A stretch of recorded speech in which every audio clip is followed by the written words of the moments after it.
Certains grands musiciens ont accompagné l'histoire ou parfois même ils ont fait l'histoire. On en parle avec l'auteur d'un livre passionnant, Laure d'Autriche, qui est l'invité de la Une francophone.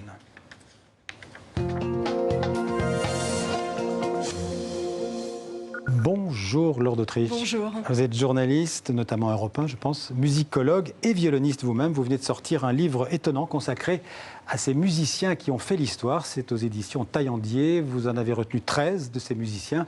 Et pour comprendre tout de suite le sens de votre livre, je vous propose d'écouter d'abord ceci.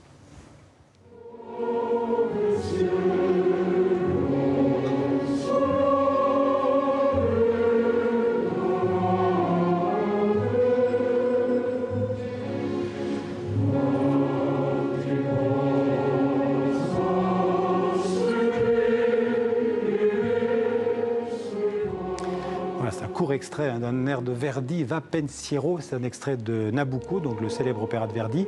Cet air va devenir le symbole de la lutte pour l'indépendance italienne. Exactement, oui. C'est d'ailleurs très étonnant. Verdi ne s'y attend pas du tout, parce que lorsque son opéra est joué dans la salle la première fois, cet air remporte un succès incroyable. À l'époque, les Italiens, sous son domination autrichienne, et certains ont déjà envie d'avoir un pays indépendant. Et cet air, effectivement, ce chœur va être perçu comme un signe de ralliement par beaucoup d'Italiens. Et dès lors, effectivement, Verdi va avoir un rôle politique. Il va devenir célèbre en deux temps.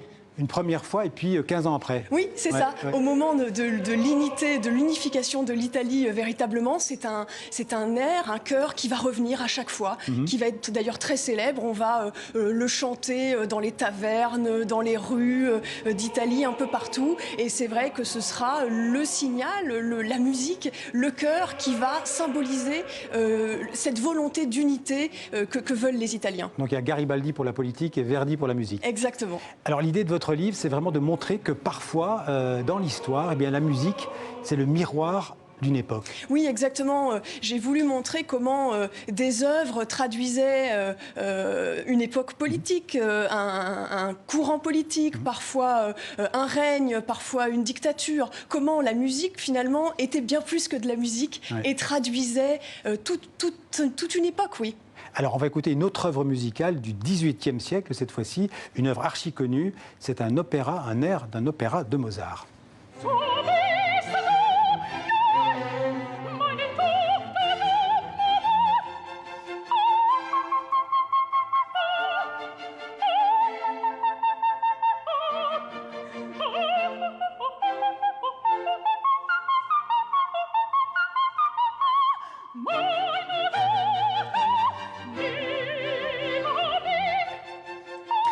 Alors évidemment, c'est un extrait de la flûte enchantée.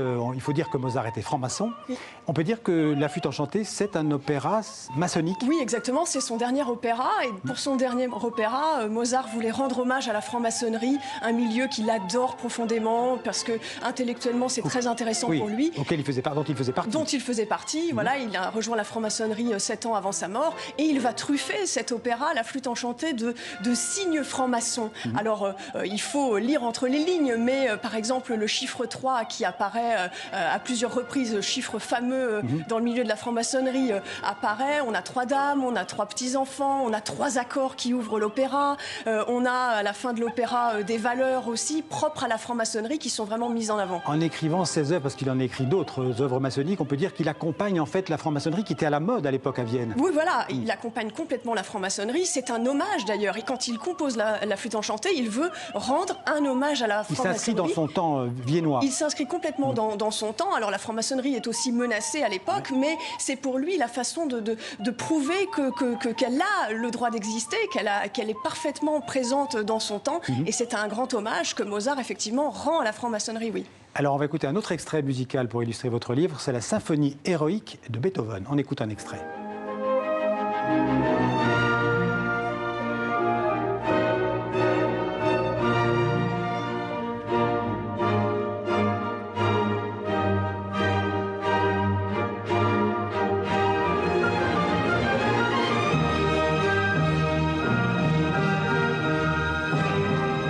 symphonie, il a une histoire parce qu'en fait, Beethoven était un fan absolu de Bonaparte, Oui. mais il n'aimait pas du tout Napoléon Ier. Exactement. Il était fan des idées révolutionnaires portées par le jeune Bonaparte. Et d'ailleurs, il avait l'intention de lui dédier cette troisième symphonie. Au départ, c'est la troisième symphonie. Voilà, elle devait être dédiée à Bonaparte.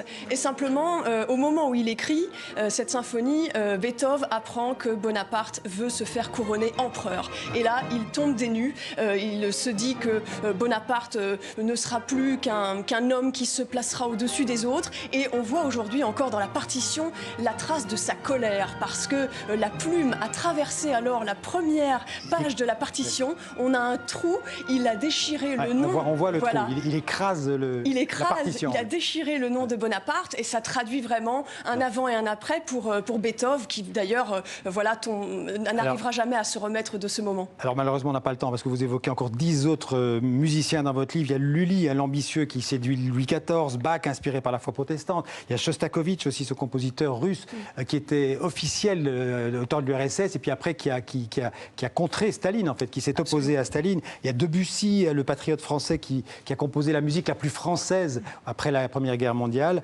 Richard Strauss, etc. Puis il y a l'américain John Adams aussi, parce qu'il y a aussi des œuvres du XXe siècle, qui a composé une musique en souvenir du 11 septembre. Exactement, oui, quelques mois après le 11 septembre. La musique reflète son époque. Ces musiciens qui ont fait l'histoire, c'est aux éditions Taillandier. Merci Laure d'Autriche d'être venue en parler dans le 64 minutes.